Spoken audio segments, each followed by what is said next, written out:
This is Chad again. This time I'm talking about with digital photography. Sorry, this time I'm talking about working with selections in Photoshop. So selections are really important because you are with selections you're able to tell Photoshop what pixels you want to alter. Okay. There's a bunch of ways to do that, so I'm going to try to go through a few of them here with you. One, so this is the first few are the ones that help you select. So this is the rectangular marquee tool. This will let you select things as a rectangle. If you hold down Shift, you can add to your selection. If you hold down Option or Alt, you can remove bits from your selection. Okay. And then if you just release everything and you go inside your selection, you can click and drag to move that selection around. Okay. And Control D deselects. Control A selects everything. Okay.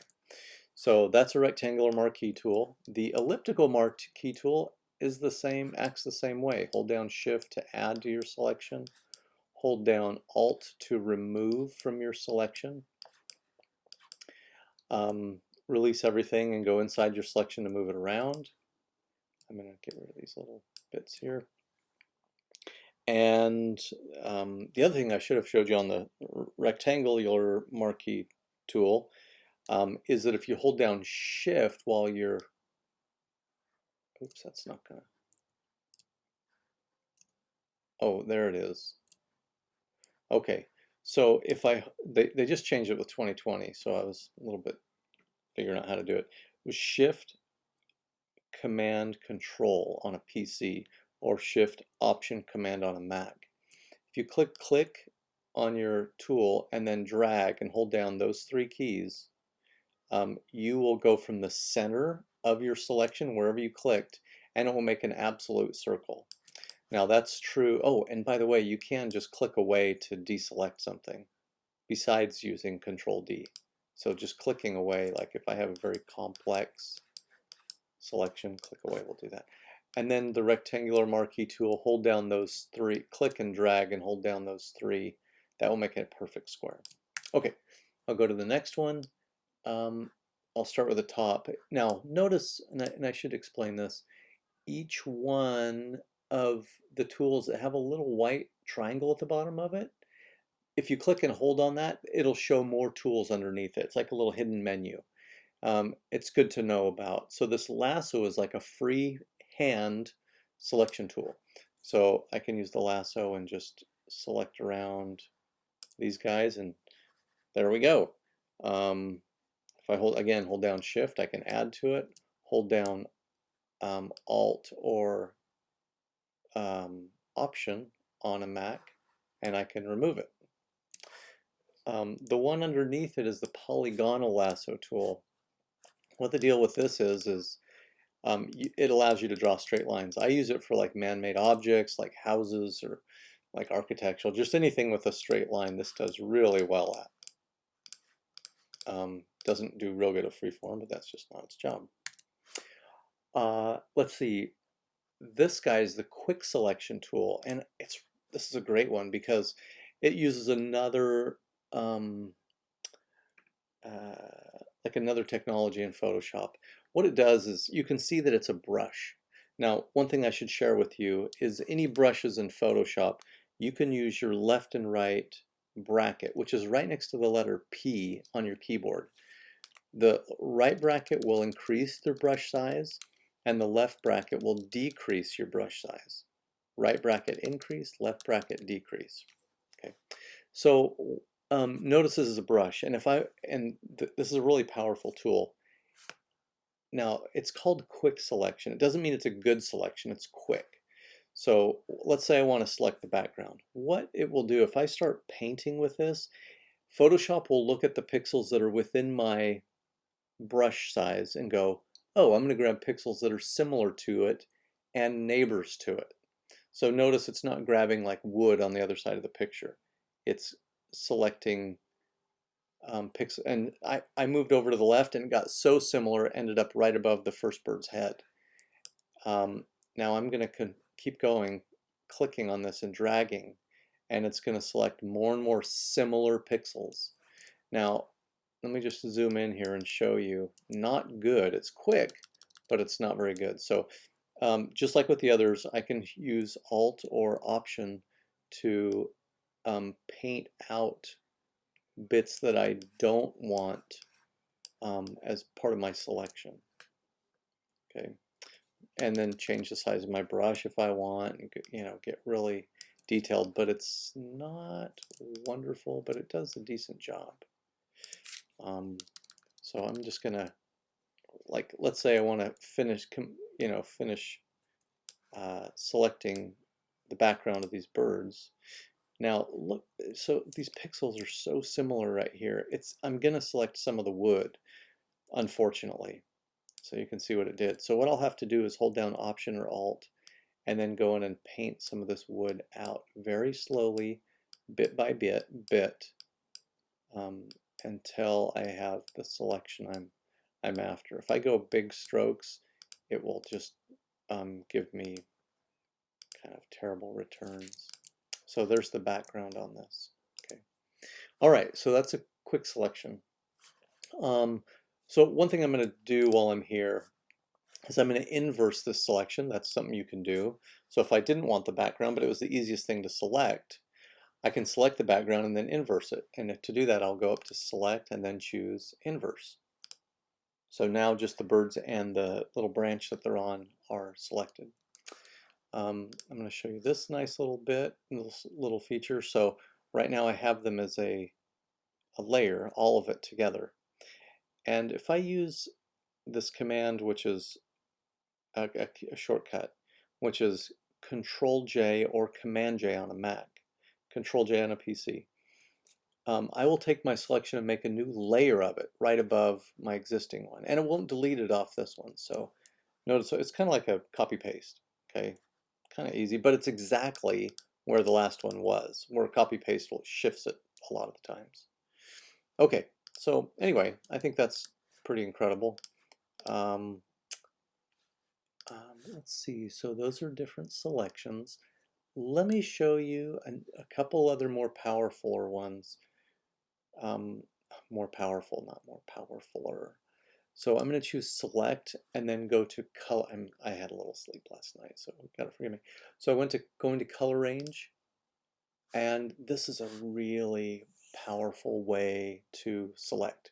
So let's say I want to select the beaks on these zebra finches, just the beaks. No, the cheeks. Let's get the cheeks. So you can see as I mouse away from my color range pop-up window and go over my image, it turns into an eyedropper. So it's ready to begin selecting. So if I click on that cheek, I'm going to move my fuzziness up a little bit. Okay, you can see this is where I've clicked and I'm dragging, and you can see it, changing. If I hold down Shift, it's going to just keep adding to the selection. And I'm going to go grab this little guy's cheek too, and it's already kind of there.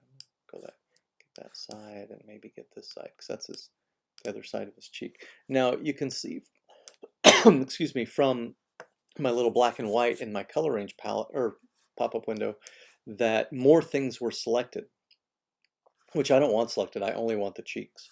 So I can move this fuzziness up and grab more and more things or expand my selection. So it's my opportunity and yours to drag this and try to capture as much as you want.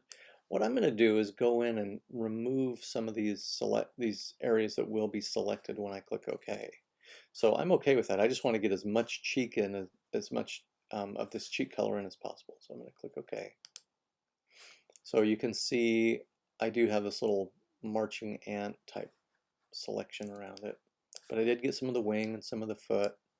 So there's ways to get rid of it, right? We've learned. I mean, we could go to this lasso tool, hold down Alt or Option, and I'll make a little circle around the beak, but I'm holding that down. You can see the little minus next to my lasso, so it's going to remove it.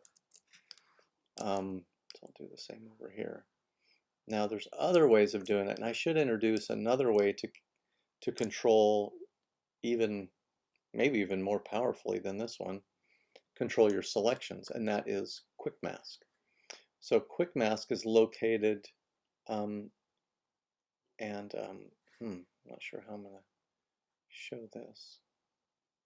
Because it's right beneath this toolbar, you'll see two colors, a foreground, background, then it's right under that. And maybe I can show this toolbar in, oh, here we go. Nope, it won't go up high enough. Anyway, it's right under that. Am I able to change this?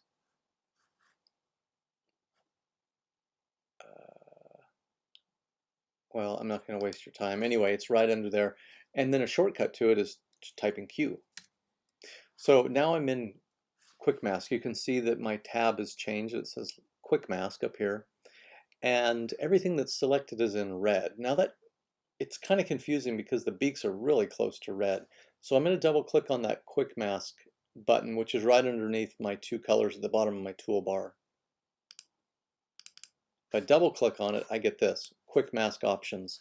And I can change the color of what my selection is. So I'm going to change it to green because that's going to stand out really differently than everything in my, my picture here. And I can choose that selected colors get turned green or masked areas get green. I'm going to try masked. Click OK. Okay. So now, just because of the options that I've chosen, all of the green area is unselected. The areas where I can see the picture are selected. Those are going to be selections. So in this area, I don't want that shown. I want it green. So I'm going to use a brush. I'm going to make sure black is my foreground. And I'm going to just paint over this. So I'm painting out my selections, and which is great because I can completely control what is selected. If I go in here, I can go, aha, there's some little bits that are not selected. So I'm going to, instead of painting with black, I'm going to flip-flop my foreground background color and paint with white. So now I'm just going to paint those areas out. So really strong tool to control it so much that I can paint my selections now with fuzzy brushes, with clear brushes. I mean, I have a lot of control. And I might go in because I see that, I think this is the cheek up here. Yeah, so there's a little more. So I'm gonna reduce the size of my brush, and I might even change the opacity so it's a little bit softer. I might just go right up in here. So there is, great. Now I have more of that cheek selected. I'm ready to move to my next step. So those are just a few ways to select in Photoshop. Finish out this assignment. Now that we have the cheeks isolated using Quick Mask, what we'll do now is exit Quick Mask. And if you go into layers, well, we don't need to go into layers. Let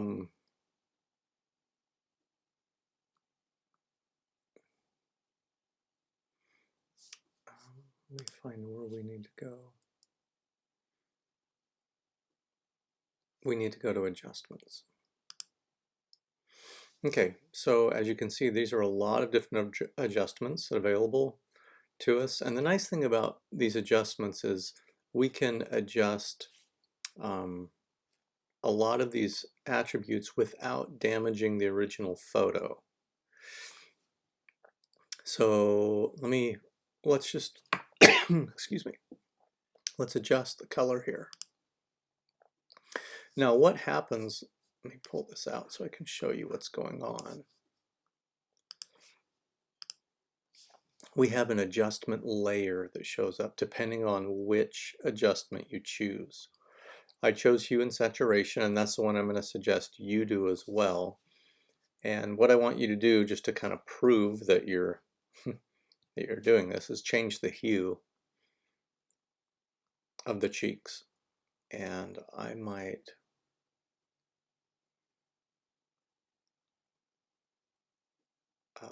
I'm going to use a green, but I'm probably going to kill it down so it looks a little more realistic instead of like it's you know, poison or something. So that's it. I would like you to, if you didn't, oh, so let me show you this. So I had this selected. To select it again, I can command click on this little mask right here. So that creates the selection again.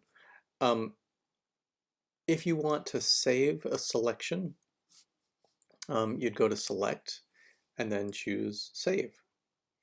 So here's what pops up, and you can name it anything you want. I'll name it cheeks. And then we can deselect it. And let's say we didn't have this hue saturation layer. We just saved the selection and we wanted to load it again.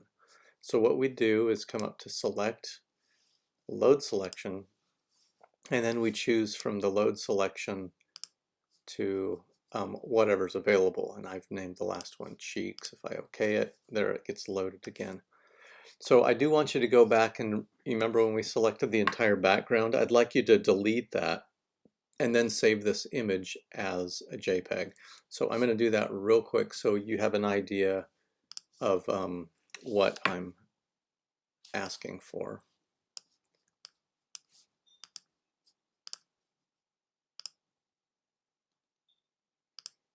Now I know this is gonna, yeah, just that.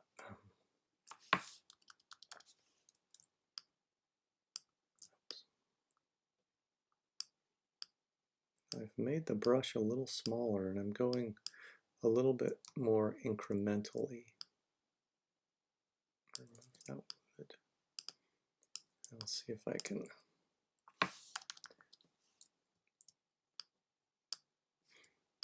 There we go. And now I'm going to just go in and kind of clean up my selection best I can with the quick mask. Oops. So I'm holding down Alt when I want to remove some of the selection. And when you can't see that, but that's a plus in the middle of that circle. So if there's some selection that I need to remove, it's an Alt. Yeah, like here. So I'm choosing Alt or Option on a Mac.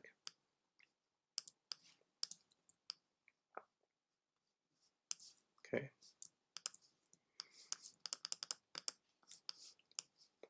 And I'll just kind of look around the kind of the perimeter of the birds.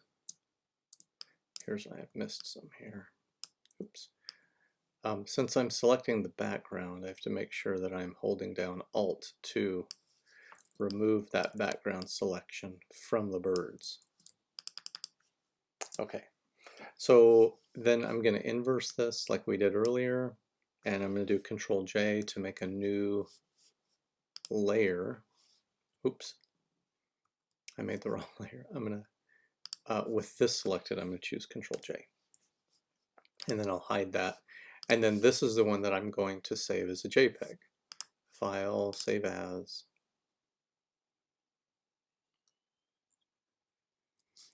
And